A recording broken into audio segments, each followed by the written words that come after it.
Hello YouTube guys and YouTube gals, it's me, your old buddy Magnum over here at Guns and Cars with 2 Z's if you please. I wanted to tell you a little story tonight about an old friend of mine, so stick around.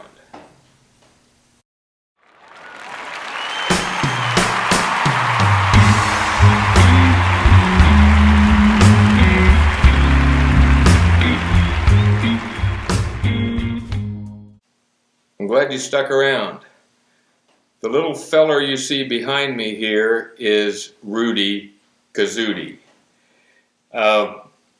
We had him, he lived with us for a little over 10 years, and there's a story about how we acquired him, but that's a topic for another video. Anyway, I wanted to tell you about a couple of episodes that occurred with him during the time that he stayed with us.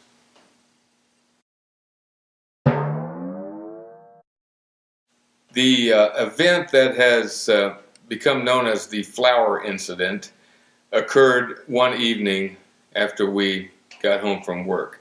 While we were at work, we kept Rudy in a cage in the family room. He had a small cage in the family room and then a big, about 12 foot by 6 foot by 8 foot tall cage down in the basement. And at night when we got home, we would let him out of the cage and he would run around and play and do whatever he wanted to do, explore things. Anyway, we were in the family room watching TV and we kept hearing this slapping sound. And we wondered, what in the world is that noise? So I got up and went into the kitchen, and at that time we lived in a large 2-story house in Overland Park, and it had a very big kitchen, and there was a long countertop. And Rudy had found the flour canister, and he had sprinkled flour all along that countertop, and he was running and sliding, and the sound was his hands hitting the countertop when he slid and went down on his side. So anyway, we had to move the flour canister, and that's pretty much that story.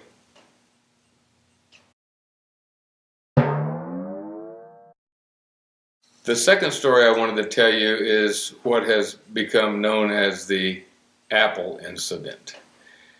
As I mentioned before, when we came home at night, we would let Rudy out of his cage and he would play around or whatever, and every night I would get an apple, which we kept, we had a wire basket thing in the kitchen where we kept apples and bananas and oranges and things, and I would go in there and get an apple and a paring knife.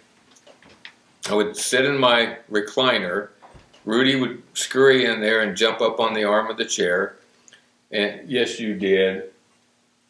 And he would sit there, and I would cut off a slice of apple and give it to him. And I would cut off a slice for me, and cut off another slice for him, another slice for me. And we would eat an apple every night. And we did that almost every night without fail. Well, over time, watching me unlock the padlock on his cage and take the padlock off and lift the handle to open the door, he learned how to do that. And I had no idea he was that smart, but I kept the cage on a nail out, or the key on a nail outside the cage, and unfortunately the key was within his reach. So while we were at work one day, he got the key, put it in the padlock, turned it, opened the padlock, took the padlock off, opened the cage, and got out. When we got home, there were apples all over the house. There was an apple, at least one apple, in practically every room. And within a few feet of each apple was a butter knife. So, and the apples had little indentations in them where it looked like he had tried to cut the apple, but with a butter knife, it's pretty hard to do. So, we picked up the apples, picked up all the butter knives, put the key on a new nail that was outside of his reach, and that was the end of that situation.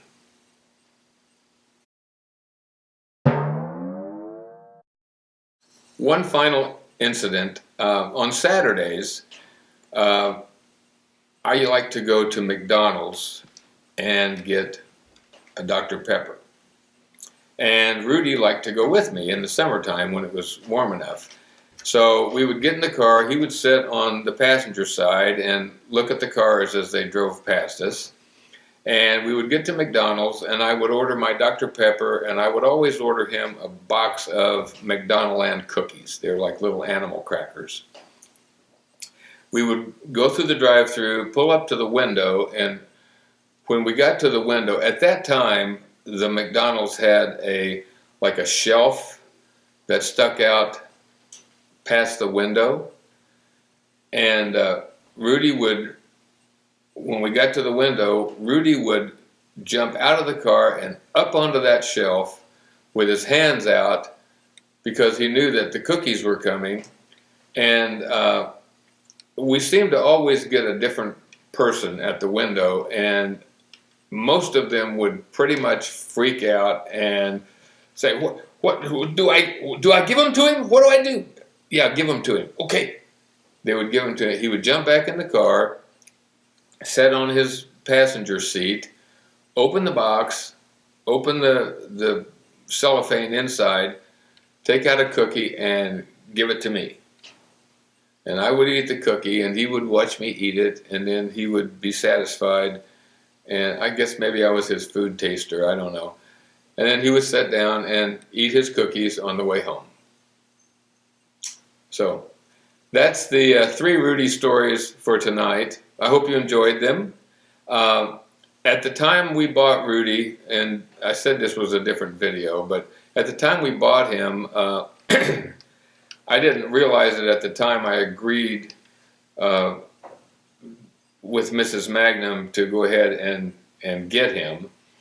When we got into the pet store and the guy told me that he was $2,500, I almost freaked out, but Mrs. Magnum says we have to buy him. We can't leave him here because he's being neglected, and he was kind of neglected. He was in a back room in a dirty cage, and he was only like 6 months old, or he was just a baby.